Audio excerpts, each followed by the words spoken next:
There's a $20 bill in your wallet right now that's worth less than it was when you woke up this morning. Not because you spent it, not because it got damaged, because while you were sleeping, someone, somewhere added more 20s to the pile. And the math doesn't care about your feelings. In 2020, the United States government created more money in a single year than it had created in the previous 2 centuries combined. $4 trillion. Materialized, not mined from the ground or earned through production, just added to the ledger. And here's the part nobody wants to say out loud. That wasn't a crisis response. That was the system working exactly as designed. Let's start with what money actually is, because the answer is weirder than you think. You probably imagine money as something solid, something real. Gold coins, paper notes, numbers in a bank vault. But modern money is just a collective agreement, a shared hallucination that only works if everyone keeps believing. The 20 in your wallet isn't backed by gold. It hasn't been since 1971. It's not backed by silver or land or anything physical. It's backed by trust. Trust that tomorrow someone else will accept it for goods and services. Trust that the number printed on it means something. That trust is called fiat currency, from the Latin word for "let it be done." Money exists because the government says it exists, which means the government can also say more of it exists. And they do, constantly. Here's how it actually works, and it's simpler than the textbooks make it sound. The government needs money to function. Military, infrastructure, social programs, all of it costs trillions. They collect taxes, sure, but taxes don't come close to covering the bill. In 2023, the US government spent $6 trillion and collected $4 trillion in taxes. That's a $2 trillion gap. So what happens? They borrow. The Treasury Department issues bonds, IOUs essentially. They promise to pay you back with interest if you lend the money now. Who buys these bonds? Banks, foreign governments, pension funds, everyday investors. And here's where it gets interesting. The Federal Reserve, which is technically not even part of the government, also buys them. Lots of them. When the Fed buys treasury bonds, they don't use money from some vault. They create it digitally. They add numbers to a ledger, and those numbers become real dollars that the government can spend. This is called monetizing the debt. Or, if you want the polite term, quantitative easing. If you want the honest term, it's printing money. Now, you might be thinking, if the government can just create money whenever it wants, why do we pay taxes at all? Good question. The answer is control. Taxes aren't really about funding the government anymore. They're about removing money from the economy so the new money they print doesn't cause immediate chaos. It's a balancing act. Print too little, the economy stalls. Print too much, prices explode. But here's the uncomfortable part. That balance has been tipping in one direction for decades. In 1971, the total US money supply was about $600 billion. By 2000, it was $5 trillion.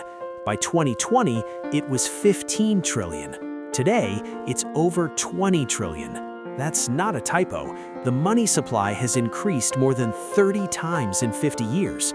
And wages? The median US wage in 1971 was about $10,000 a year. Today, it's around $40,000. 4 times, not 30. You see the problem. When the government prints money, that money doesn't appear in your bank account. It enters the economy at specific points. Government contracts, bank reserves, financial markets. The people closest to the printing press get the new money first, when it still has full purchasing power. They buy assets, real estate, stocks, art, land. Prices for those things rise. By the time that new money filters down to regular wages and regular people, prices have already adjusted. The grocery store, the landlord, the gas station, they've all raised their rates. This is called the Cantillon effect, named after an 18th century economist who noticed that inflation isn't neutral. It doesn't hit everyone equally. It's a wealth transfer from the late receivers of money to the early receivers, from you to them. Let's talk about what this looks like in practice. In 2008, during the financial crisis, the Federal Reserve created $1.3 trillion to bail out banks and stabilize the economy. They called it emergency stimulus. The stock market recovered, housing prices rebounded, the wealthy rebuilt their wealth within a few years. But median household income didn't return to pre-crisis levels until 2016, 8 years later. Then came 2020. $4 trillion, created in months, stimulus checks, business loans, expanded unemployment, direct payments to people, which was unusual. Normally, the money stays in the financial system. And for a moment, it worked. People paid rent, small businesses survived, poverty rates actually dropped. Then the prices started rising. In 2021, inflation hit 5%, the highest in decades. In 2022, it peaked at 9%. Groceries cost more, gas cost more, rent cost more, everything cost more. The government said it was supply chain issues, COVID disruptions, corporate greed. All of those things were true, but they weren't the whole truth. The whole truth is that you can't inject trillions of new dollars into an economy without consequences. The money has to go somewhere. And when there are more dollars chasing the same amount of goods, prices rise. That's not a theory, that's arithmetic. Here's where it gets darkly ironic. The government printed money to help people. Stimulus checks, rent relief, expanded benefits, genuine attempts to prevent suffering during a pandemic. But printing that money caused inflation, and inflation is a tax on everyone who holds dollars. It erodes savings. It punishes fixed incomes. It hurts the exact people the stimulus was supposed to help.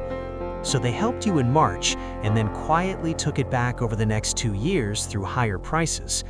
The cruelest part, most people don't make the connection. They blame grocery stores for raising prices. They blame gas stations. They blame landlords. And sure, some of those actors are opportunistic, but they're responding to the same underlying pressure. Their costs went up because the money supply went up. The villain isn't a person, it's the system. Let's zoom out for a second. Every empire in history that debased its currency eventually collapsed. Rome did it. They started shaving precious metals off coins and replacing them with cheaper alloys. More coins, less value per coin. Sound familiar? Weimar Germany did it. Printed so much money that inflation hit 30,000% per month. People brought wheelbarrows of cash to buy bread. Zimbabwe did it. Printed a $100 trillion bill. It wasn't enough to buy a loaf of bread. The pattern is always the same. Governments face a crisis, they print money to solve it. Prices rise, they print more money to compensate. Prices rise faster. The cycle accelerates until the currency becomes worthless. Now, the US isn't Zimbabwe.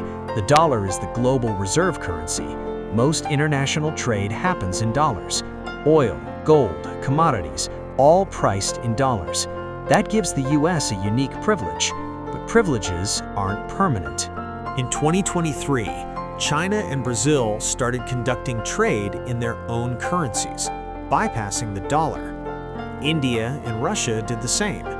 Saudi Arabia, which has priced oil exclusively in dollars since 1974, began discussing alternatives. These aren't small countries. These are major economies, signaling that the dollar's dominance isn't guaranteed. If the world stops using the dollar as the reserve currency, all those trillions that are currently circulating overseas will come flooding back to the US. That's called a currency crisis, and it would make the inflation of 2022 look gentle. So why does the government keep printing? Because the alternative is worse, or at least it feels worse in the short term.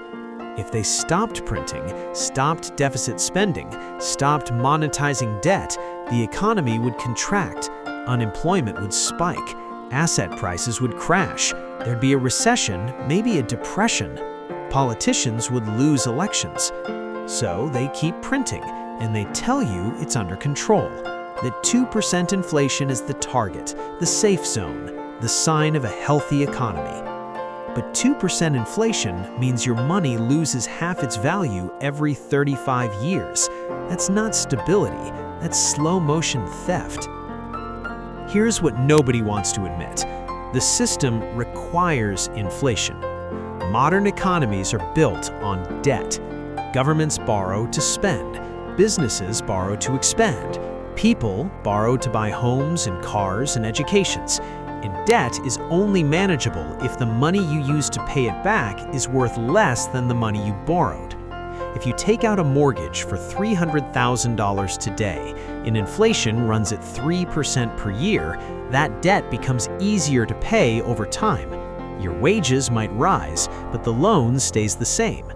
Inflation is a feature, not a bug. It quietly transfers wealth from savers to borrowers, from creditors to debtors, from the prudent to the reckless.